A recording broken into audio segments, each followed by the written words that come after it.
What's up guys, welcome to Munchkins Gaming, where we take your gaming to the next level. This is Munchkins logging in to bring you another Dissidia Final Fantasy Opera Omnia video, and welcome back to another video guide. In today's video is going to be Queen's EVENT LUFENIA, and I do apologize in advance that this is a late video, but as you guys know, I have been on night shift. But before we do start this video, I want you to leave a like and maybe even subscribe if you haven't already, because it does help this channel and I would really appreciate it. And now without further ado, let's start this video. Alright guys, so we'll start this off as always when how to deal with your Lufenia orb in this particular fight. This Lufenia orb starts when the boss's HP reaches less than 50% and will not disappear. Now there are two ways to increase the Lufenia orb counter in this particular fight. The first one is you get one Lufenia orb counter when you have an HP regen. And the other one is you actually get a lot out of this. It's plus 15 Lufenia orb counter when you delay them by 3 turns. Now, unfortunately, I think, at least on top of my head, there's only really Cloud of Darkness that can sort of do this. The other characters, obviously for the HP regen, there's quite a lot of that. All you have to do is find a healer with HP regen. Obviously like Queen, Porum, Gladio to a certain extent can do this as well. Even if you have like a very selfish character that can have their own HP regen, works okay as well, as long as you can sort of make sure that they get a lot of turns, because basically you're not gaining anything because you lose one Lufenia orb counter. So basically it just cancels it out when it comes to HP regen. Alright guys, now let's move on how this fight will work. So the first thing is they all have a recast ability. Obviously they will remove their debuffs when they use their recast ability and will follow it up with an AoE Brave plus HP attacks. This recast ability will also ignore HP damage effects such as nullify HP damage, so things that will prevent you from taking any HP damage, it'll go through that. They also have multiple all attacks, which is a lot of AoE Brave plus HP attack basically. And they also become immune to a certain amount of HP damage thanks to shields. They will also be immune to knockback during this kind of like phase, I guess, in the fight whenever they have the shields up. So when the shields get broken, they will lose that immunity to knockback. From my experience, this happened like twice per boss. Not 100% sure, but it's not like it's hard to deal with. So in any case, I thought this is something that I just needed to add. And the last thing is that the boss, if they do not get a turn before reaching less than 80% and less than 50% of their HP, they will become immune to delay and delete turns. However, this mechanic is kind of unconfirmed. Now I can confirm, at least from my experience, that when the boss didn't get a turn and they reach less than 80% of their HP, and you'll notice it in this video that they did get that immunity. You can check the turn order. Someone has that little arrow corner going around it. And yeah, just the best way to deal with this is to actually let them have a turn.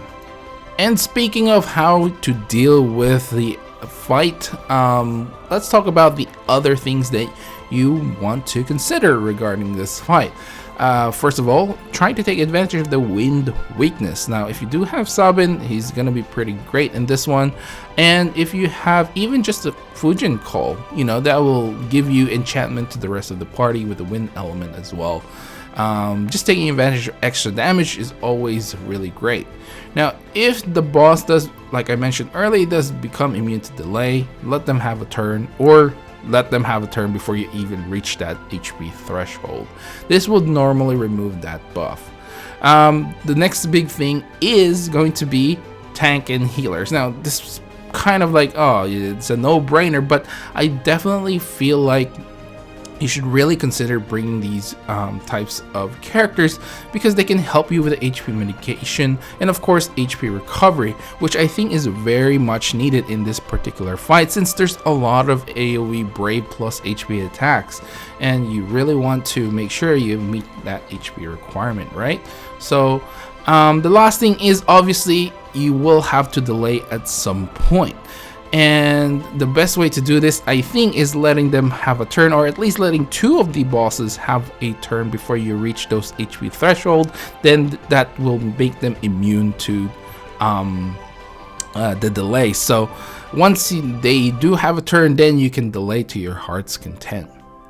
Now let's talk about characters that you might want to bring, and honestly there's a lot of character that you can really bring in this particular fight. Just like my previous videos, I just sort of keep adding and adding in these lists, but to be honest with you, there's really not much to say, so you can just pause the video if you really want to see the list of characters.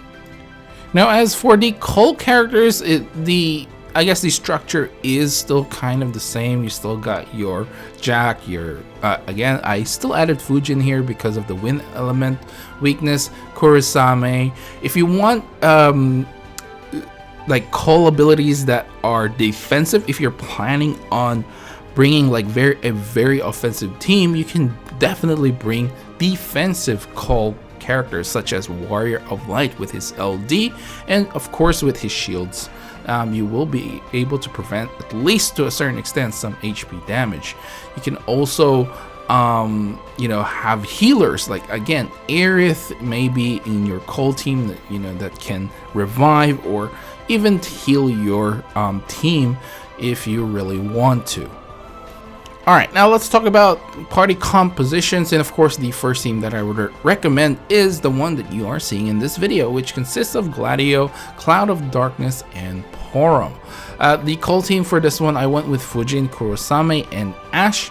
I honestly didn't really feel like I needed to use Jack in this particular case. However, he is a good option to replace because I sort of just left Ash there from the previous Lufenia fight. So anyway, Cloud of Darkness for the support, obviously just extra damage with that, and Ramuh for the summon.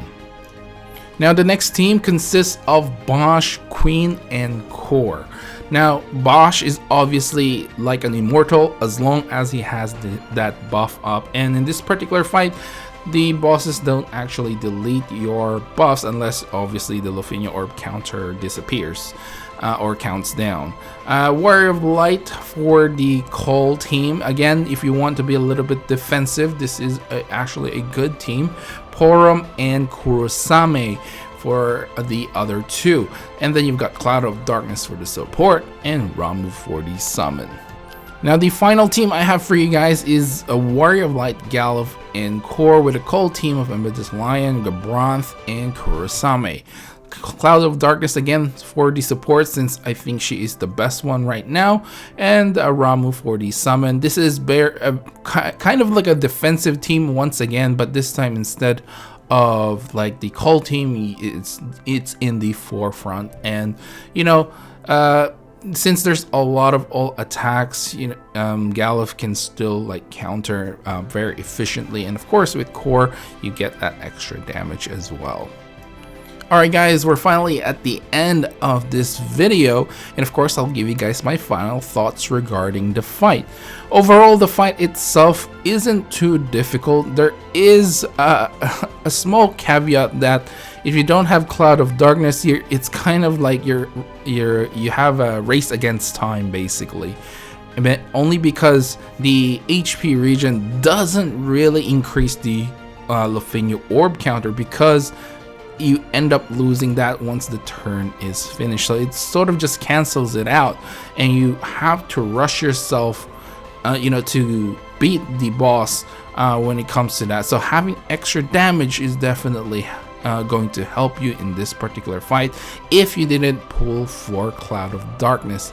Honestly, even if you didn't pull for Cloud of Darkness and you only have her I guess the weapon up to her EX, she's still going to be very helpful because you still get that darkness counter up, and if you can get it up to 5, then you can delay the boss, giving you a lot of extra time with the Lufenia orb. So I guess if anything, that is the limiting factor here. But overall, the fight itself, I guess in my case, I didn't have any difficulty because I ended up pulling for Cloud of Darkness, and overall the fight itself is, I would say, if you don't have Cloud of Darkness, it's still manageable. I mean, it's 20 Lufenia orbs, so overall I think it's a decent fight. Having 3 of them can be a little bit difficult, especially if all their turns are one after another and you're gonna have to deal with a lot of Brave plus HP attacks. So if you can try break that down, it should be okay. Anyway guys, that is it for this video. Once again, I do apologize, it is late, and night shift is finished, so hopefully you can get back to regular time. I'll try my best to always try to get the videos out a little bit early, but it really just depends on how busy I am with work and how tired I am by the time I get home. So anyway, that is it for this video. Please do remember to click like and subscribe if you haven't already. It does help the channel, and I would really appreciate it if you can share this video as well to other fellow Dffoo players who are just starting off and are having difficulty with the Lufenia fights, and hopefully this video can help them in my other videos as well once you introduce them to my channel. Make sure to follow me on Facebook and on Twitter at Munchkins Gaming, and leave down in the comments below what team did you use in this fight. Let me know if there's any other strategies as well that I didn't mention. And yeah, this is Munchkins logging off. Thank you very much for watching, and I'll see you guys in the next level.